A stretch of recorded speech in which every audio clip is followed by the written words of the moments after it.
নমস্কাৰ আপোনালোক সকলোকে পুনৰবাৰ স্বাগতম জনাই মজিদ পঞ্চায়ত নিৰ্বাচনক লৈ জৰুৰী খবৰ ৰাজ্যত শীঘ্ৰে অনুষ্ঠিত হ'ব পঞ্চায়ত নিৰ্বাচন গুৱাহাটী উচ্চ ন্যায়ালয়ে ইতিমধ্যে ৰাজ্য চৰকাৰক ৰাজ্যত পঞ্চায়ত নিৰ্বাচন অনুষ্ঠিত কৰিবলৈ অনুমতি দিছে আৰু হেয়েহে ৰাজ্যত শীঘ্ৰে অনুষ্ঠিত হ'ব পঞ্চায়ত নিৰ্বাচন আৰু মুখ্যমন্ত্ৰী হিমন্ত বিশ্ব শৰ্মা এই সন্দৰ্ভত মন্তব্য কৰি কয় যে ৰাজ্যত যেহেতু পৰীক্ষাৰ বতৰ ৰাজ্যত এমাহৰ ভিতৰত অনুষ্ঠিত হ'ব মেট্ৰিক আৰু হায়াৰ সেকেন্ডাৰী পৰীক্ষা যাৰ বাবে অলপ পিছুৱাব লগা হৈছে পঞ্চায়ত নিৰ্বাচন বহাগ বিহুৰ আগে বা পিছে ৰাজ্যত অনুষ্ঠিত হ'ব পঞ্চায়ত নিৰ্বাচন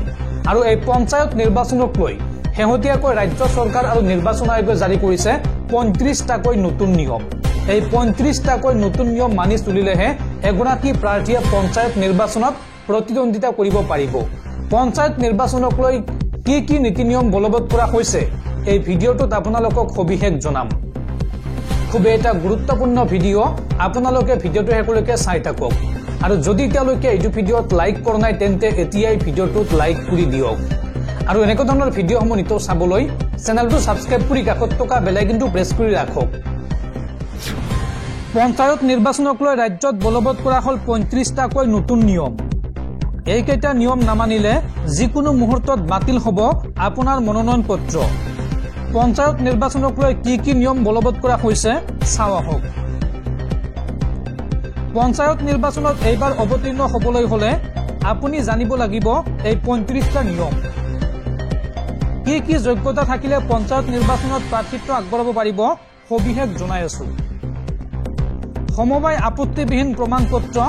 বেংক আপত্তিবিহীন প্ৰমাণপত্ৰ আৰু প্ৰস্তাৱকৰ নথি আপোনাক লাগিব লগতে জাতিগত প্ৰমাণপত্ৰ ভোটাৰ তালিকা খাজনাৰ ৰচিদ আৰু শেহতীয়া খাজনাৰ ৰচিদ জমা দিব লাগিব আৰু শপতনামাত জমা দিব লাগিব শিক্ষাগত অৰ্হতাৰ প্ৰমাণপত্ৰ লগতে আঞ্চলিক পঞ্চায়তৰ এনঅচি নতুন বেংক একাউণ্ট গাঁওবুঢ়াৰ প্ৰমাণপত্ৰ আপুনি জমা দিব লাগিব জিলা পৰিষদৰ কাৰ্যকাল প্ৰথম সভাৰ পৰা 5 বছৰ হ'ব লাগিব আঞ্চলিক পঞ্চায়তৰ কাৰ্যকাল প্ৰথম সভাৰ পৰা 5 বছৰ হ'ব লাগিব আৰু প্ৰাৰ্থীজন ৰুলছ 5/1995 ৰ আধাৰত একাধিক গাঁও পঞ্চায়তৰ ভোটাধিকাৰ হ'ব নোৱাৰিব বা হ'ব নালাগিব নিজ বাসস্থানত চেনিটাৰী নথকা ব্যক্তিক অযোগ্য ঘোষণা কৰা হ'ব নিৰ্বাচন খেলিবলৈ হলে প্ৰাৰ্থীগৰাকীৰ বয়স 21 বছৰ হ'বই লাগিব বা তাতকৈ বেছি হ'ব লাগিব আৰু প্ৰাৰ্থীগৰাকী বাল্য বিবাহ কৰোৱা ব্যক্তি হ'ব নালাগিব পৰিয়ালৰ কোনো ব্যক্তি হ'ব নালাগিব বাল্য বিবাহৰ সৈতে জড়িত গাঁও পঞ্চায়তৰ ৱাৰ্ড সদস্য বা প্ৰাৰ্থীগৰাকী সাধাৰণ শ্ৰেণী মেট্ৰিক উত্তীৰ্ণ হ'ব লাগিব আৰু এছচি এছটি ওবিচি প্ৰাৰ্থী হ'ব লাগিব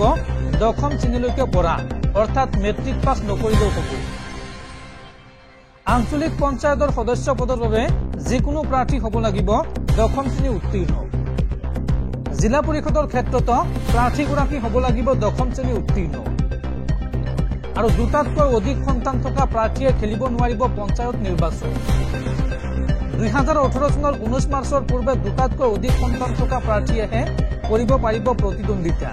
2018 চনৰ 19 মাৰ্চৰ পিছত যদি কাৰোবাৰ দুটাতকৈ অধিক সন্তান হৈছে বা আছে তেন্তে সেইগৰাকী ব্যক্তি পঞ্চায়ত নিৰ্বাচন খেলিব নোৱাৰিব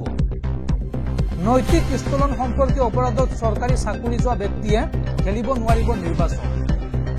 দেউলীয়া হোৱা ব্যক্তিয়ে খেলিব নোৱাৰিব নিৰ্বাচন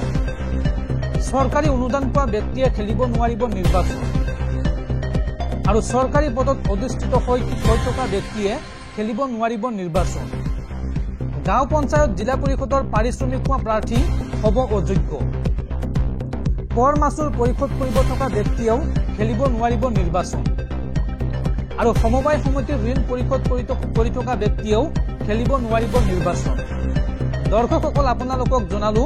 যে এইবাৰৰ পঞ্চায়ত নিৰ্বাচন খেলিবলৈ হলে আপোনাৰ কি যোগ্যতা থাকিব লাগিব আৰু কি কাম কৰিলে আপোনাৰ মনোনয়ন পত্ৰ বাতিল হ'ব পাৰে বা আপুনি অযোগ্য ঘোষণা হ'ব পাৰে শেহতীয়াকৈ অসম চৰকাৰ আৰু ভাৰতীয় নিৰ্বাচন আয়োগে জাৰি কৰিছে এই নিৰ্দেশনা